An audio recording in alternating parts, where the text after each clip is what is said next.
Bukod dyan mga kababayan, dito tayo kay Sara Duterte. Putang ina niya, Sara, tang ina ka talaga. Ito po mga kababayan, si Sara Duterte. Ano na naman yan, Ken?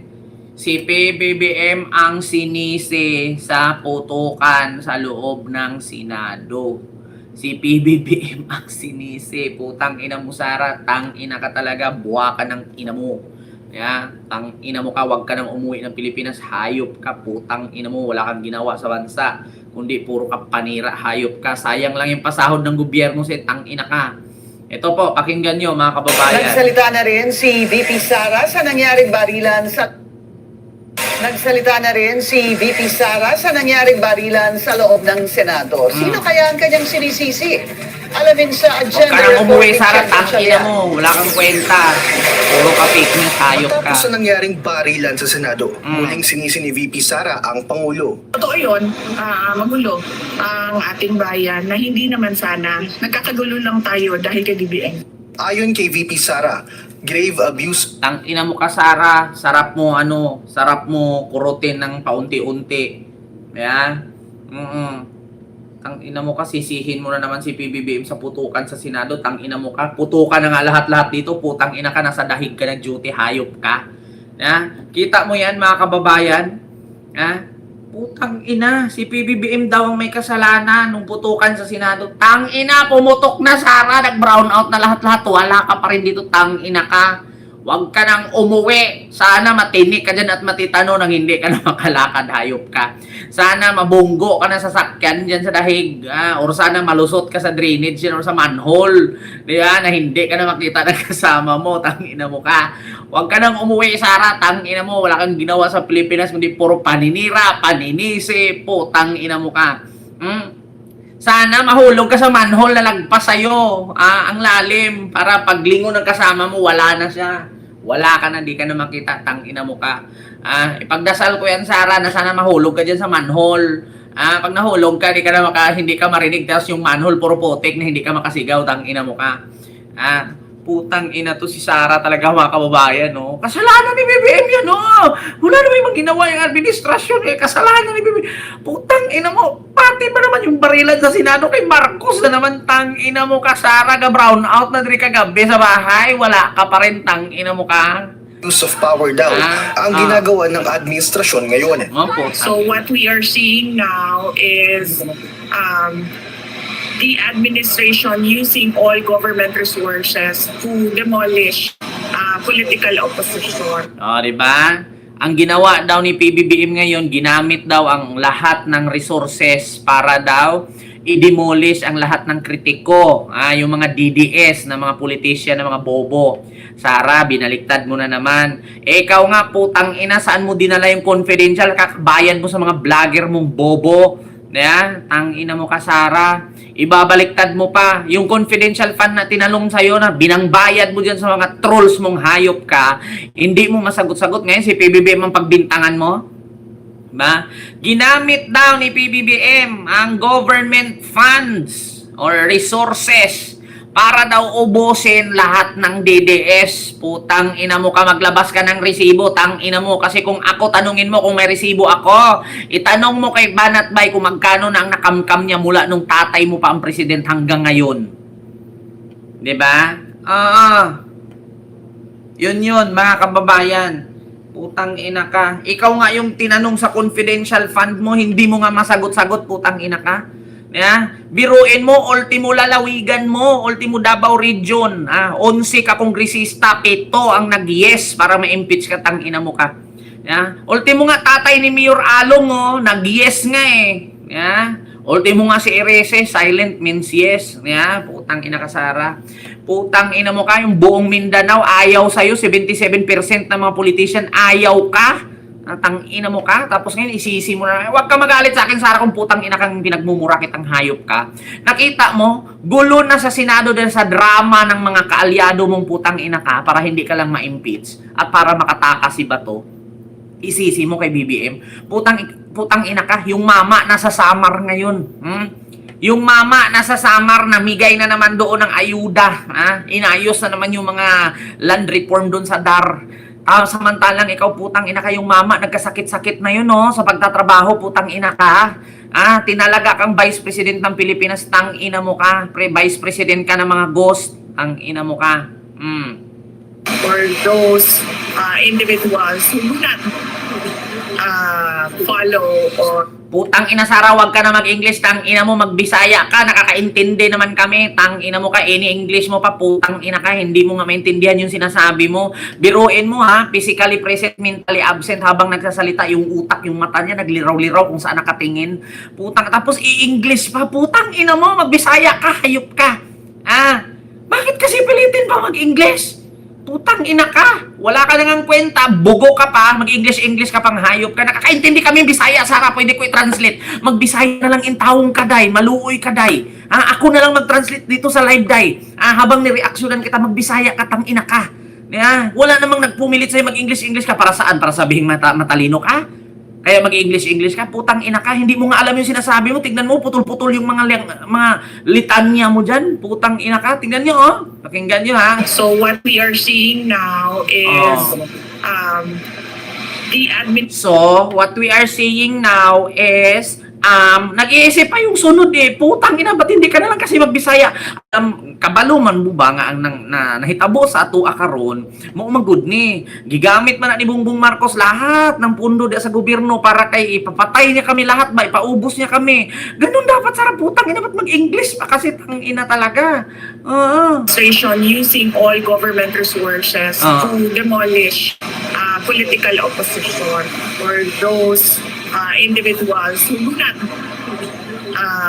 follow or agree or support. Diba?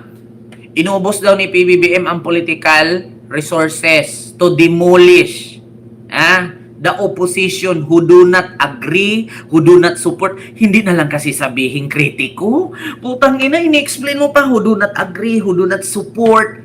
Sabihin mo na lang, giubos ni PBBM ang Philippine resources para demolish ang kanyang mga critics. Ganon lang kasimple, Sara, putang ina. I-explain mo pa, who do not support, who do not, ganyan, putang ina mo ka. Critics na lang kasi, naintindihan naman namin kung ano ibig sabihin ng kritiko. Tang ina talaga, Englishin pa kasi, putang ina mo.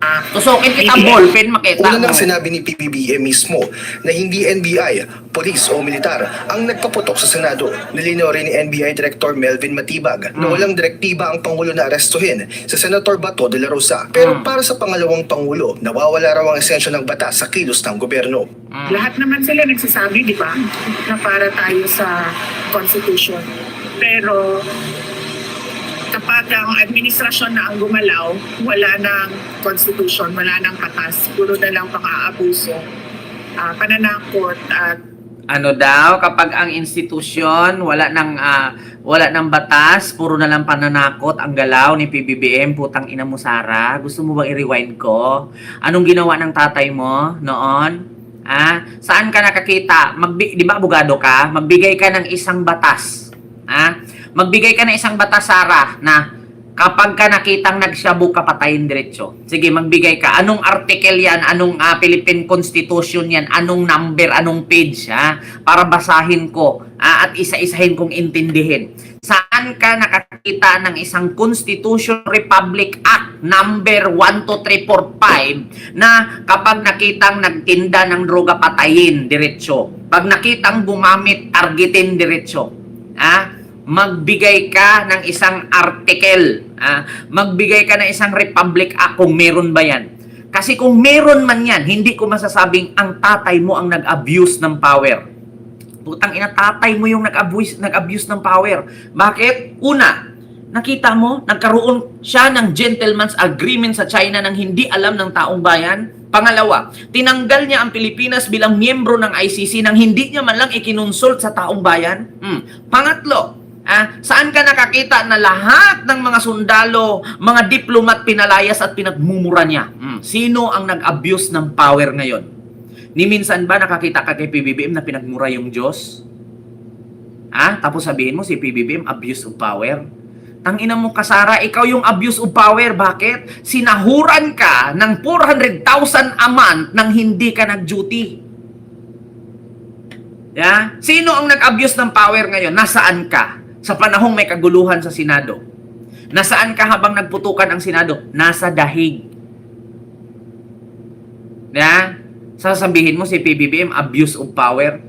Ikaw nga tong sinahura ng kalahating milyon kada buwan, may kasamang bodyguard at staff na ginastusan ng gobyerno sa pamasahe, panghotel at pangkain. Tapos si PBBM abusing of power. Saan ka nakakita? Binoto ka ng 32 minions. Tapos nag-duty ka sa dahig. Sino ang abusing of power ngayon? Saan ka nakakita? Vice President ng Pilipinas sa isang taon, halos kada buwan nagbakasyon. Sino? Sino ang nagsabi dyan? At sino ang abusing of power? Saan ka nakakita? Binoto nga ang taong bayan to serve. Kaya ka nga tinawag na public servant eh. Tapos, nasaan ka ngayon? Every month nakalakwatsa ka. Every month nagbakasyon ka. Hindi ka nahiya kay Marcos. Hindi mo nga nakikita nagbakasyon yung mama. Nagkasakit-sakit na nga. Tapos nung nagkasakit, sinabi nyo pa may cancer. Sinabi nyo pa mamamatay. Sinabi nyo pa may colostomy bag sa gilid. Ang ina kayo. Diba? Tapos sasabihin nyo, abusing of power. Sino ba sa inyo dalawa ni Marcos ang abusing of power? Yung mag-duty o yung maglakwat siya kasama security guard at bodyguard? At mga staff na ginastusan ng gobyerno at sinahuran ng 400,000 na walang ginagawa. Sara, hindi pwedeng dahilan na nagtanim ka ng puno. Bakit? Yung puno bang tinanim mo may dahon na ngayon? Yung puno bang tinanim mo nabuhay ba ngayon? Baka nga nalanta yun pagkatapos kasi malas ka, hayop ka. Hindi mo pwedeng sabihin na trabaho na yung pagpupulot mo ng basura sa bundok. Tangina, bakit sa bundok ka nagpulot? Hindi ka dyan sa harap ng kalsada. Hindi rin matatawag natin, Sara, na magtrabaho ka at gumalaw ka bilang Vice President. Yung gumawa ka ng libro, bakit yung libro mo pag nabasa ng bulag nagkaroon ng mata? Diba? Yung project mong libro pag nabasa ng lumpo, nakakatakbo? Yung project mong libro pag nabasa ng mga senior citizen na kailangan ng tabletas, nagkakaroon silang gamot? Yung libro mo bang nabasa yun ng mga batang yagit, nagkaroon silang tirahan, hindi sila kakain sa basurahan? Putang ina, hindi ganun ang tinatawag na nagtatrabaho, Sara.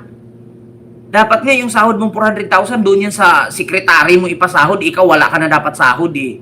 Kasi di ba may batas tayo no work, no pay? Di ba?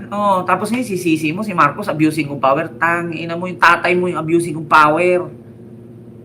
Kasi kung hindi siya abusing of power, ba't nakulong siya sa ICC ngayon? Sige, pakisagot.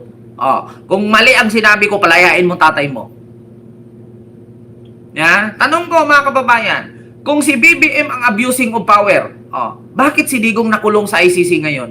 Kung hindi totoong si Digong ay nag-abuse sa power kaya nag-implement siya ng war on drugs na pumatay ng libo-libo katao, bakit nasa ICC siya at hindi siya makalabas? Ngayon, kung kaya ni Sarang palabasin ang tatay niya, sige, sabihan niya kung mali ako. Diba? Dahas.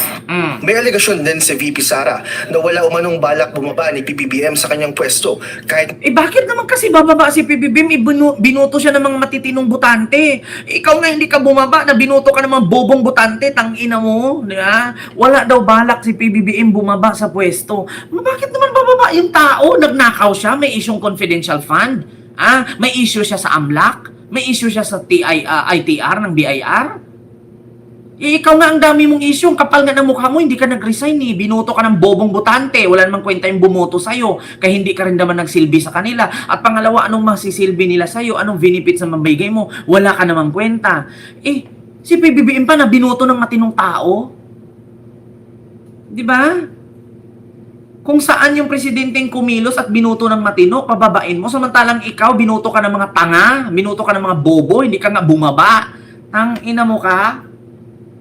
tapos na ang termino nito sa 2028. Doon sa bago niyang interview sa Bloomberg, sinabi na niya doon na kailangan pag-usapan ng charter change. Alam mo, Sara, yung sinabi mong charter change na yan, kaya sabi ni PBB, mula siyang balak bumaba, dapat lang. Bakit? Kasi trinay na din ng tatay mo yan, yung charter change na yan, ginawa ng tatay mo yan. Bakit? Sige, hanapan tayo ngayon. Si PBBM nagsabi lang sa charter change, sa interview sa Bloomberg. Sabi lang yon. Yung tatay mo, di ba, hiniwalay niya ang Mindanao sa Luzon at sa Visayas? Sige nga. Sa charter change sa salita, sabi mo agad, hindi bababa sa pwesto. Yung tatay mo nga, agawin niya ang Mindanao, ang kinini. Nag-react ba kami?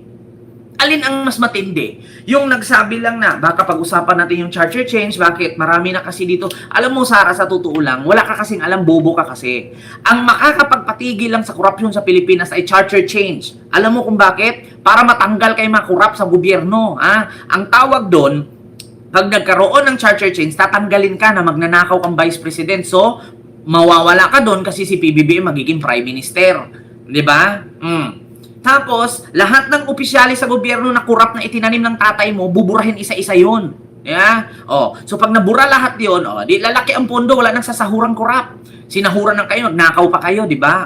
Pag charter change, malilinis ang bansa. Yung tatay mo nga, anong gusto ng tatay mo? Hindi lang charter change.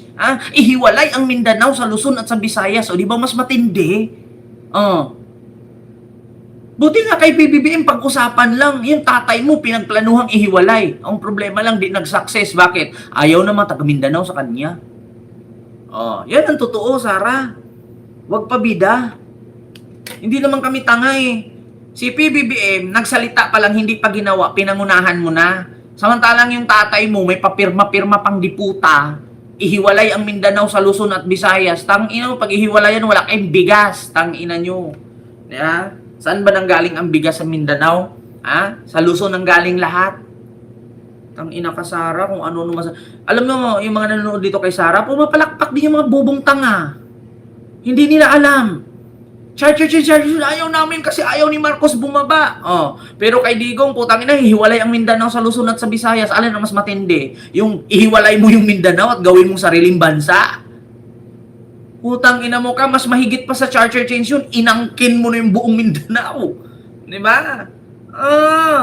Pinag-usapan natin ang charter change, ibig sabihin yan, hindi na yan bababa sa pwesto. Putang ina mo ka, hindi yun ang ibig sabihin ng charter change. Pag sinabing charter change, hindi bababa sa pwesto, tang ina, bakit siya lang ba ang magdesisyon? Ulitin ko, ang presidente hindi yan basta-bastang magdeklara ng charter change kung hindi sang-ayunan ng Senado at Kongreso, tang ina, kahit hindi ka pumirma dan, hindi magiging successful ang charter change na yan. Ikaw lang hindi pipirma dyan, hindi mag-success yan. Tangina, apakabobo ni Sara, no? Pag usaping charter change, ibig sabihin, hindi na daw bababa si Marcos. Putang ina, mag-success ba yan kung hindi pipirma ang mga kongresista at mga senador? Hindi mag-success yan, Sara, kung hindi pipirma yung mga kaalyado mong senador dyan. Tangina mo ka, apakabobo mo. Yan yung gusto ninyo maging presidente, yan yung gusto ninyo. Na kung ano ang sinasabi, yun agad ang dapat nyong paniwalaan, putang ina. Di ba itrinay na yung charter change na yan? Nag-success? Di ba hindi? Kasi ayaw pumirma ni Aimee. Ayaw pumirma. Di ba trinay ni Martin Romualdez yan? Hindi nag-success kasi ayaw ng mga congressman. So, ibig sabihin ba, pag usaping charter change, ayaw nang bumaba? Ang ina mo. Hindi nyo kasi kaya. Di ba? Hindi nyo kasi kaya yung ihiwalay ang Mindanao, kaya ngayon, doon na kay PBBM ninyo ilagay. Ay, putang ina, mga kababayan, kapag ganito presidente natin kabubo, tapos kung ano yung sinabi niya, kailangan paniwalaan nyo, tang ina, Sara, wag ganun, mag-aral ka ulit. Tang ina mo ka.